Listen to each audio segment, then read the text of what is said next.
যুদ্ধ চাই না, আমরা শান্তি চাই। যুদ্ধ অনেকেই চায়, শুধু আমি একলা বললে হবে না, তো অনেকে আবার যুদ্ধ চাই ইচ্ছা করে, তো যুদ্ধ না করলে ভালো লাগে না। ঠিক আছে, ওই গ্রাম এলাকায় একটা কথা আছে না, যে বসে আছি চাচার নামে মামলা করে আসি, এরকম অনেক টাইপের লোক আছে। যাই হোক, পৃথিবীতে শান্তি বিরাজ করুক, এটাই হচ্ছে আমাদের কামনা। পৃথিবীতে যত ধর্ম বর্ণের লোক আছে সবাই যার যার ধর্ম সে পালন করুক, এবং পৃথিবীটা মানুষের বসবাস উপযোগী হোক, এটাই হচ্ছে আমাদের কামনা। কিন্তু এই যতই কামনা করি, এর ভিতরেও কিন্তু সারা বিশ্বের আনাচে কানাচে বিভিন্ন জায়গায় কিন্তু যুদ্ধ ছড়িয়ে ছিটিয়ে আছে। এতে এক দেশ আর এক দেশকে সাপোর্ট করছে, কেউ বলছে যুদ্ধবিরতি হওয়া দরকার, আবার কেউ বলছে না যুদ্ধ চলুক। এই যে পরিস্থিতি, আসলে যুদ্ধটা মানব জাতির জন্য অবশ্যই মঙ্গলজনক নয়। এটা পৃথিবীকে কি করে ধ্বংস করার জন্য যথেষ্ট। পৃথিবীতে মানুষ বসবাস করার অনুপযোগী করতে পারে একমাত্র এই যুদ্ধ। তো যাই হোক, এই যুদ্ধ যেন কোনো দেশ কোনো দেশের উপরে না করে, এটার জন্য উদাত্ত আহ্বান জানাচ্ছি। এবং এই যুদ্ধের চিন্তা ভাবনা আমাদেরকে বাদ দিয়ে কেমনে এই পৃথিবীকে মানুষের বসবাস উপযোগী করা যায়, পৃথিবীকে সবুজ শ্যামলে ভরিয়ে দেওয়া যায়, পৃথিবীতে কোনো প্রকার সংঘাত থাকবে না, একে অপরের বন্ধু হিসাবে থাকতে হবে। কোনো যুদ্ধ সংঘাত এগুলি আমরা কেউই আসলে চাই না। যাই হোক, এরপরেও বিভিন্ন কারণে জাতি ধর্ম বর্ণ ধর্মীয় কোন্দল বিভিন্ন কারণে যুদ্ধ লেগে যায়।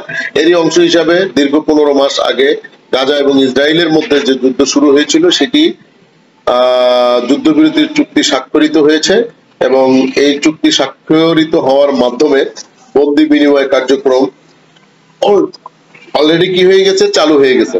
ঠিক আছে, অর্থাৎ এই যুদ্ধের সময় গাজার যেসব লোকজন ইসরায়েলিরা বন্দি করে নিয়ে গিয়েছিল, আর ইসরায়েলি লোকজন যারা বন্দি করেছিল, ঠিক আছে, যারা বন্দি করেছিল, তো এই যুদ্ধবিরতির অংশ হিসেবে তো গাজায় যেসব ইহুদি নারী বন্দী ছিল বা নারী পুরুষ শিশু যারা বন্দী ছিল, তাদেরকে বিনিময়ে তাদেরকে ছেড়ে দেওয়া হচ্ছে, এবং ইসরায়েলে গাজার যেসব লোকজন বন্দী ছিল তাদের মধ্যে কিছু একটা অংশ ছেড়ে দিচ্ছে। এটা ভালো একটা উদ্যোগ। আর যেন যুদ্ধ না হয় সেদিকে যেন বিশ্বের মোড়লরা চিন্তা ভাবনা করে। ঠিক আছে, যাই হোক, গাজা যুদ্ধবিরতি চুক্তির অংশ হিসাবে রোববার প্রথম দিনে 3 নারী জিম্মিকে মুক্তি দিয়েছে ফিলিস্তিনের স্বাধীনতাকামী সংগঠন হামাস। তাদের স্থানীয় সময় সন্ধ্যায় মুক্তি দেওয়া হয় বলে নিশ্চিত করেছে ইসরায়েলি প্রধানমন্ত্রীর কার্যালয়।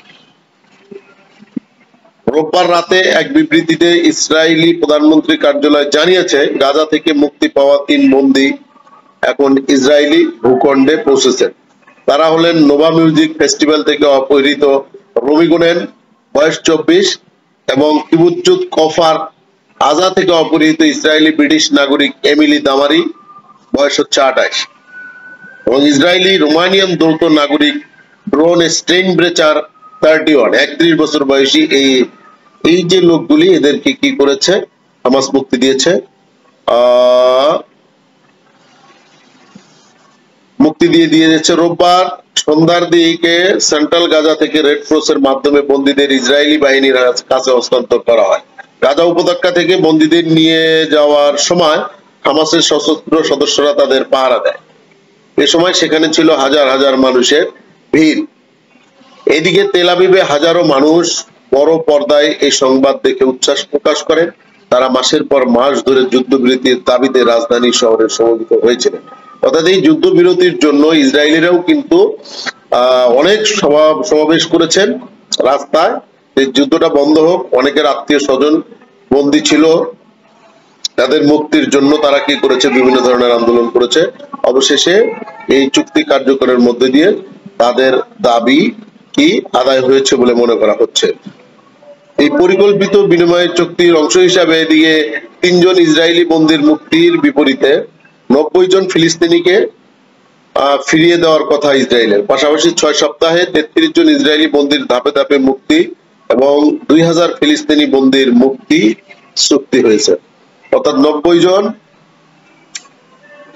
33 জন ইসরায়েলি বন্দীর বিনিময়ে 2000 ফিলিস্তিনি বন্দীকে মুক্তি দেওয়ার একটা চুক্তি স্বাক্ষরিত হয়েছে। এই যুদ্ধবিরতি 2023 সালের 7 অক্টোবর হামাসের হামলার পর দীর্ঘ 15 মাসের সংঘাত শেষে শান্তির একটি গুরুত্বপূর্ণ পদক্ষেপ হিসেবে দেখা হচ্ছে।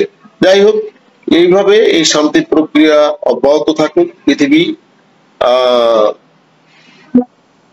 বসবাসের উপযোগী একটা জায়গা হয়ে গড়ে উঠুক। ঠিক আছে, এটাই হচ্ছে প্রত্যাশা, যুদ্ধ নয়। আবারও বলছি, শান্তি চাই।